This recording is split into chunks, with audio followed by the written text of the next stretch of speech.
Good evening, everyone. I'm Georgia Davis, and welcome to AZ Illustrated Nature. Tonight, we'll take you to a rare site in southern Arizona, a river where water is actually still flowing. And we'll tell you about research going on there. You'll hear from a nonprofit organization that is using cooperation to help people and the environment. Learn about a book that focuses on the art, design, and science of a dry river, and meet a popular entomologist from the University of Arizona who has fascinated thousands of people with his appreciation and knowledge of insects. But first, here's a look at today's top stories. Attorney General Tom Horne is worried about part of the immigration reform bill passed by the U.S. Senate Judiciary Committee. In a letter to senators, Horne says he does not like the fact that the Department of Homeland Security will determine when the border is secure. He says instead he wants to see a panel made up of local officials and other stakeholders determine when the border is secure. Governor Jan Brewer made a quick trip to Tucson today to push her Medicaid expansion plan with Southern Arizona healthcare and business leaders. The governor's appearance was the latest in a series of public gatherings she's held to urge expansion of the healthcare program. The governor was forceful in her call for passage. There's absolutely no reason why our legislature cannot get this passed out of the House and re-voted in the Senate and get the job done. Last week, the state Senate passed a budget that had the Medicaid expansion in it.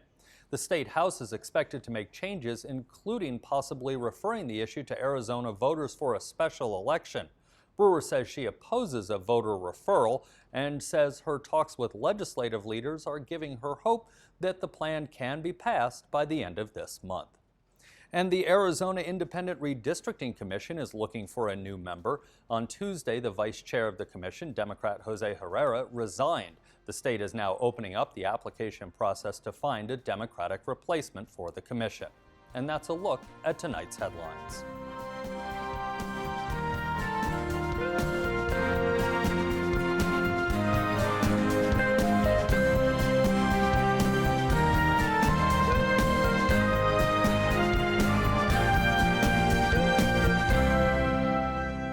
While we often hear about floods in many parts of the country, Arizona is known for the lack of water instead of its abundance. So flowing rivers tend to get a lot of attention from scientists as well as regular residents.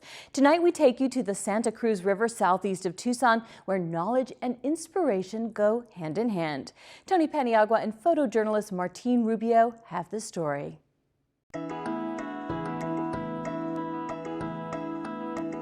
When you think of the river that's closest to your home in Arizona, chances are that it will look like the Santa Cruz River near downtown Tucson. It's a vivid example of the formidable impact of a booming human population that is testing nature to the limits, demanding an increasing amount of water in a region of the world where the typical amount of precipitation could not sustain millions of people if it weren't for special dams, reservoirs, and pipelines.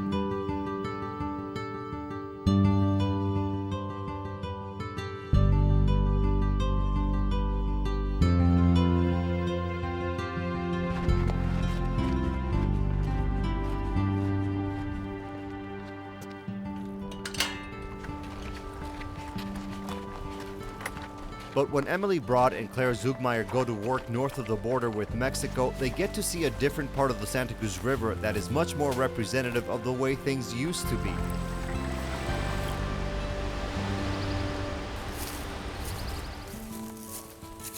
Their office is in the great and green outdoors.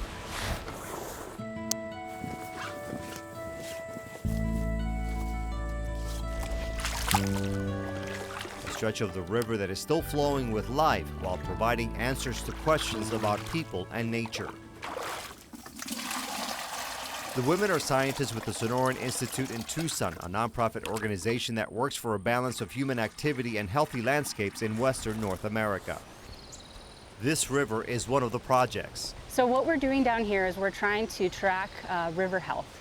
And the reason we want to know whether the river is healthy is because the river, particularly the Santa Cruz River, provides so many important benefits for our society. Fresh water is the underpinning of all human society, and besides the obvious like drinking water and wildlife habitat, as you can see here, it's beautiful. We have the added benefits of recreation, spiritual fulfillment. And the reason we started being interested in this health right now is because there was a massive die-off of trees. In about 2005, this river experienced about 8 to 10 miles of tree die-off, the cottonwoods, the willows, and many other species as well. And so the community started asking, what happened and what can we do to ensure that this doesn't happen again? So Brott and Zugmeyer are analyzing multiple aspects of the river and surrounding areas. They are vital signs that serve as indicators of the river's health. They include the water quality, the types and number of fish, and the variety of macroinvertebrates such as aquatic worms and insects. The lab tells us which macroinvertebrates were found, and different macroinvertebrates are more sensitive to pollution or less sensitive. So by looking at which macroinvertebrates we're finding tells us something about the water quality. And here's something that may surprise you about the water in this river. It's actually reclaimed water that has been treated at a nearby facility in Nogales, Arizona, and it would not be flowing naturally because the river is dry nearby, just like the other parts of the Santa Cruz River and the Tucson area. The Nogales International Wastewater Treatment Plant is part of a binational effort that helps provide water for about 10 downstream miles away from the facility. A living laboratory where you can find dedicated scientists like Brott and Claire Zugmeyer. In 2009, the treatment plant was upgraded and there was a significant change in the water quality. We see there's less odor, we can actually see into the river, it's clear. And a small native fish known as the longfin dace has made a reappearance. This fish population went from 0 in 2007 to a couple 1 year later, but more than 500 right now. Fish coming back is the most exciting thing. We're really excited to see the longfin dace, and there's actually some in the water right now. And you may have noticed the fish on Brott's t-shirt. It's not there by accident, since she would also like to see it in the wild sometime in the future. It's the Gila top minnow. It's an endangered fish in Arizona, and we haven't yet found it here in the river, but we are looking to find it. We hope to find it next year because we've documented that the water quality is improving so much that it may actually come down here. It lives in some of the tributaries to the Santa Cruz, could get washed down with the floods, and then hopefully the conditions are such that it can continue to propagate and live here. So we're really hoping to bring it back. Their work consists of ongoing analysis, specific attention to detail, and an emphasis on the tiny and large particles associated with the river. And the researchers say each minute in the field is filled with a wonderful sense of accomplishment, a better understanding of nature, and a personal satisfaction that's rewarding and memorable. It's great. My job is a good balance of being outdoors and then working on the report that summarizes all this important information. I am fulfilled by coming out here. I feel like the river really speaks for itself. I don't need to say too much to convey the beauty and the peace that one can find out here. That's why I always bring it back to what people can experience when they come to these river areas. And they don't even need to have water to have meaning to people. Really, these waterways can be so meaningful to us in our daily, hectic, workaday lives. And so that's why I've chosen to pursue my career in protecting these areas. And the scientists say they will maintain their connections to this biotic community for many more days into the future. The river continues to call, and they will respond with a quest for answers and new discoveries.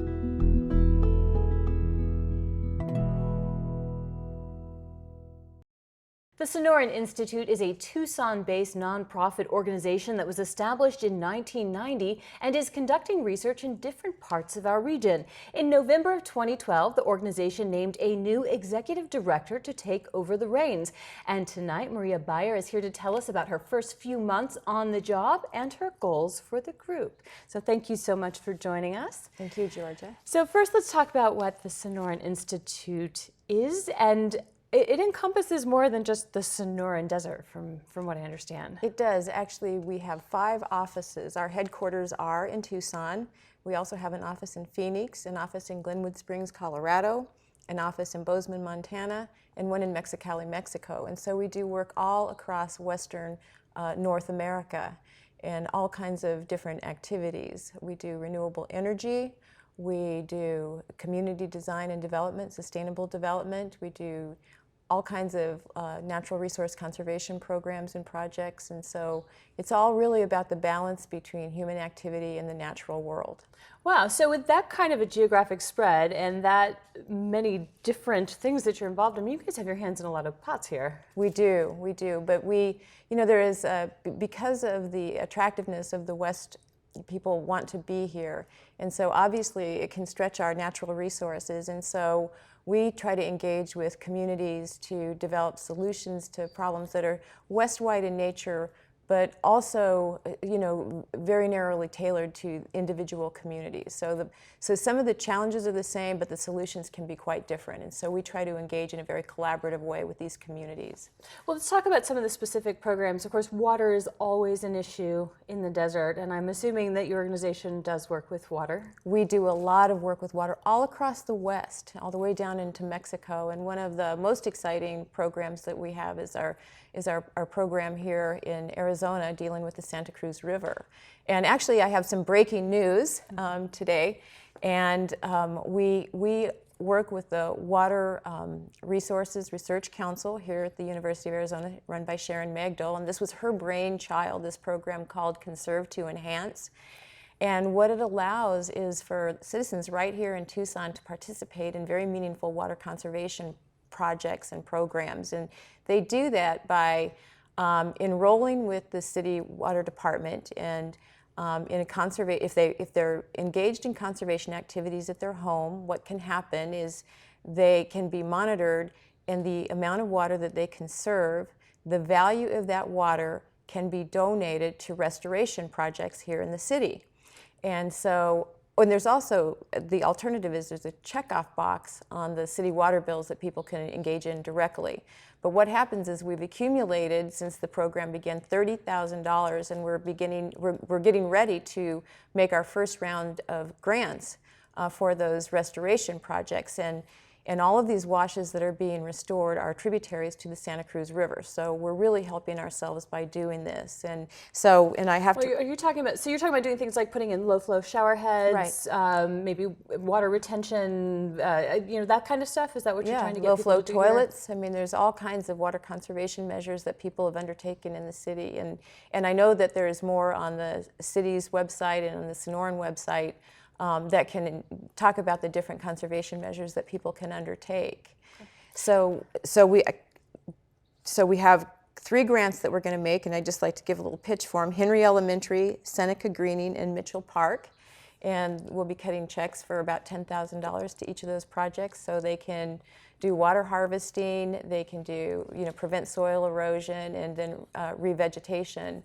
And also interpretation, so people can begin to see what their efforts, the little efforts that they make, add up to big conservation. So you brought a seedling along with you today. Can you tell me what this is for? I did. This is just a demonstration of the work that we're doing in the Colorado River Delta, where we're planting tens of thousands of these and cottonwoods and willows to try to restore the riparian habitat along the Colorado River Delta. Okay, and of course that means getting water to these, because I understand there hasn't been water in some parts of the Colorado River for years. That's right, and so we're working with the Mexican government, other NGOs, and the United States government to restore the flow to the Colorado River. And so how many trees do you think have you planted in this area? Tens of thousands, and we'll be planting tens of thousands more over the years. And I assume you have volunteers helping with this effort? We have volunteers. We also have employees down in Mexico who work on this full time every day. All right. Well, thank you so much for coming in and joining us today. Thank you, Georgia.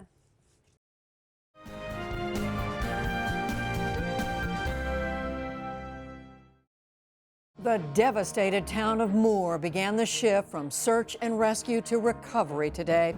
We get the latest from Oklahoma Governor Mary Fallin. We're on the ground from Moore, where families are taking stock of what's left of their homes and their lives. There is nothing that can describe the sound of your house exploding with you in it. Then, with one IRS official pleading the fifth before a congressional committee today, we take a deeper dive into the tax exemption laws at the center of the controversy. We return to Bangladesh with an inside look at the factory conditions now under scrutiny after last month's building collapse that killed more than 1,000 people. The Senate moved one step closer to a comprehensive immigration bill. We kick off a series of conversations about issues at the heart of the legislative debate. And Jeffrey Brown has the story of the Houston Grand Opera's efforts to reach out to new audiences and engage with the community. That's all ahead on tonight's NewsHour. The Race Card Project asks people to tell a story about their racial or cultural identity in just 6 words. My 6 words are: Mexican white girl, doesn't speak Spanish. Whites see me as Mexican. Mexicans view me as white because I don't speak Spanish. I'm Renee Montaigne. How language can define identity on the next morning edition from NPR News. Even though some of our rivers do still have water in them, most people in Arizona are used to dry bodies of water, which include the Gila, Salt, Santa Cruz, and Rita rivers. Groundwater, the Art, Design, and Science of a Dry River is a book that takes on the subject from a variety of entry points. And tonight we are joined by 2 of the book's 3 editors. Ellen McMahon is a professor in the University of Arizona's School of Art, and Beth Weinstein is the associate professor in the School of Architecture. So thanks to both of you for joining us. And so even just the fact that one of you comes from architecture, one of you comes from art, I mean, there's so many different people who have their hands on this project. So why take on so many perspectives? Well, I think one of the important things about this project is that it was led, we sort of led into it with design, art, humanities, and we took on a topic that's usually led by science. And so what we wanted to do, one of our goals was to look at science through these other lenses of these other disciplines. And so we started with a collaboration with the Rita River Project, which is an art and science group. And they had already worked with Allison Deming, the poet, and Logan Phillips, the poet, and one of the creative writing graduate students, Nathaniel Brody. And when we got a grant to do this faculty research project looking at a dry river from all different points of view, and by the way, it was an interdisciplinary collaborative research project it was from the provost office at that point, but now the project, or the grant, is administered through Confluence Center for Creative Inquiry. But anyway, so the whole purpose of the project was to look at interdisciplinary collaborations and how different disciplines look at the same subject. And so, Beth, I want to talk to you because I know we were talking beforehand about the role of architecture and in this. So tell me about some of the projects and some of the contributions. Well, one of the things that initiated the project, or how Ellen and I got together around this, was this notion of research and science and creative practices, and the perhaps dilemma that oftentimes there's a lot of pseudoscience or inspiration from science, but not really science informing the design or the creative practice. So I think we were both really interested in seeing how we could bring scientists as consultants into the classroom, both for creative projects and more architectural propositions. So you mean making sure that when people are using science, that they're actually using the science instead of maybe some like popular wisdom that may or may not have like scientific For instance, background. for instance, the way this was manifest we started with a seminar that actually mixed both art, design, and graphic design students in it, and brought in the various scientists to inform. And then in the course of a design study that I taught afterwards, the scientists continued to come in and were really helpful in terms of shining some light on perhaps some preconceived ideas about how water plays out in the urban environment, and letting our students know those are really nice ideas, but here's how the science and the politics of water issues in our cities come into play. So there were some projects that looked at, for instance, issues of energy and water and the repercussions on the built environment, or things dealing with markets and food production and what that has to do with water and the built infrastructures in our city. So a number of the projects are leveraging those kinds of bits of information and proposing new kinds of architecture as a result. What's really cool about this is, and I was looking at this last night, this book is gorgeous. You know, the cover, the binding, like everything is really thought out. So it's beautiful, but it's taking on a very serious message. And there was a quote, it was actually in the publisher's note that I loved when I read it. And it was basically about escaping from the task of trying to parse a massive collection of data and the beginning to create meaning from it. So what does that mean, and how is that kind of epitomized by this project? Well, also in Catherine Jacobs' foreword to the book, she's had a long history of water research in Tucson, and she was appointed by Obama to lead the climate change assessment in Washington, and she's coming back this year. But what she says is, you know, we do have the science. We know that we're using more water than is replenishable, more of all of our natural resources, and it's not the science that we need, is we need to understand what that means for us. We need to, change our perceptions, change our behaviors, change our attitudes, change our actions in relation to that. And that's where humanities and design and fine art come into play. And the arts and design practices need to be more involved earlier on and not just brought in later by science to interpret. I mean, that's a strong and important role for art and design, but artists and designers have ways of thinking that make a big difference in creating meaning. And you get a beautiful product like this as a result. Well, thank you both for coming in today. Thank you very much.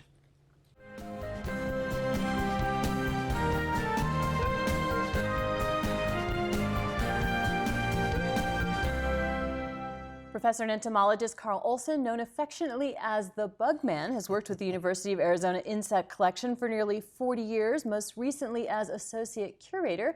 While he may be retiring from teaching, he is not moving on from his passion, taking care of the millions of insect species housed in the UA Department of Entomology. So Mr. Olson is here to explain how the university became home to so many bugs and what kinds of things scientists can learn from insects. So thank you for joining me. Thank you. So what does an associate curator of an insect collection do? Well, it's a glorified title, which most titles are. I take care of the entire collection, which means I may go out and collect. I have to bring them back and mount them and label them, identify them, maintain the collection so that other little critters don't come in and eat our valuable specimens.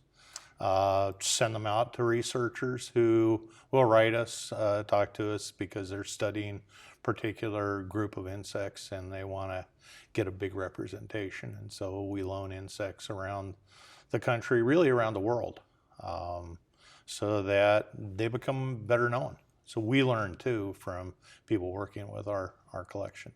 It's my understanding under your assistantship, this collection grew substantially. Is that correct?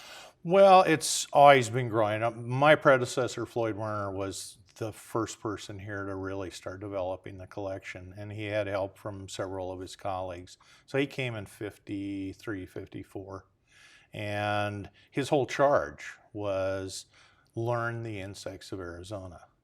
And I came in 75, and again, we just set out together to find more of the insect life around. And I was into aquatics at the time, so I said, gee, an aquatic entomologist in the desert is kind of weird, but there's lots of water and lots of interesting aquatic insects here too. So I'd go from the White Mountains to some of the small streams around and collect. So I've added a lot.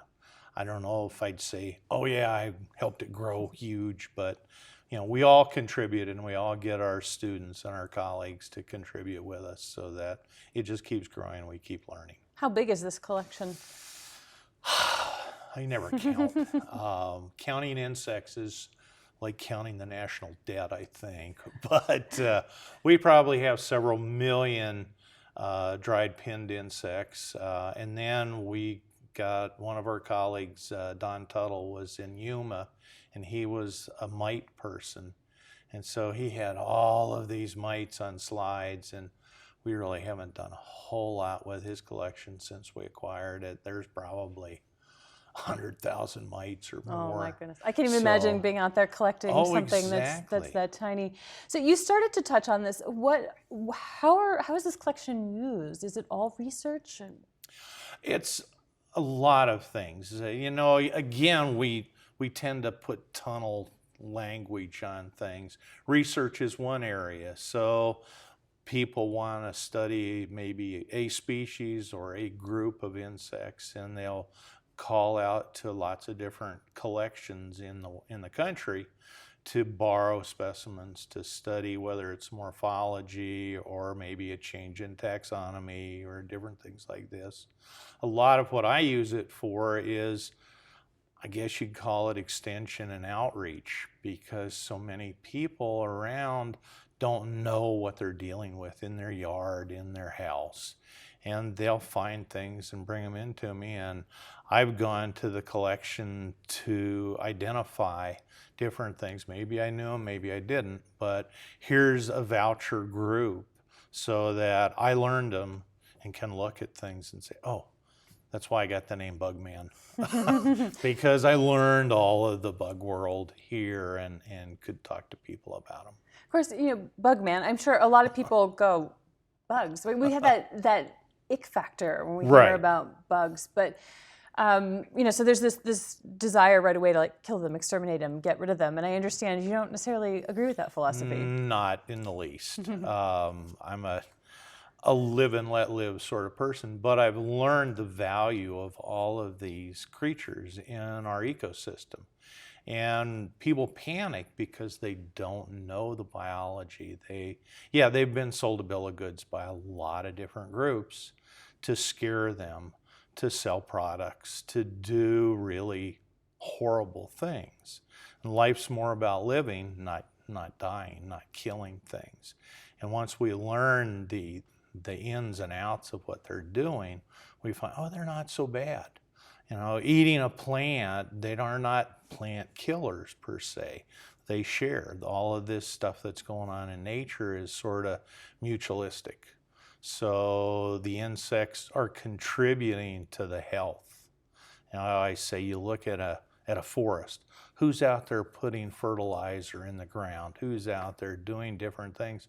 Well, the insects really are. They're pruning, they're stimulating growth. They're going to the bathroom as such, and so they're putting fertilizer back into the soil so that all these plants can continue to thrive, not go downhill because they've lost a lot of things. Interesting, and that's a wholesale different way of thinking about bugs than we commonly do. Exactly. And I try to take out that fear factor. They're not out there to bite you, to sting you, to do all of that. We do the wrong things most of the time. And the bugs respond, but the bugs have set behaviors, and they'd rather avoid us. Avoidance is success in most of the natural world. They're not aggressive. They're not there to do nasty things. But because we act dumb, then we get in trouble, and then the insects have to do something to protect their territory a lot of times. Makes sense. Well, thank you so much for coming on to talk to us about this. Oh, you're very welcome. Thank you. That's our program. To post a comment on any of these stories or to keep up with the latest news, go online to our website, azpm.org. I'm Georgia Davis. Thanks for watching.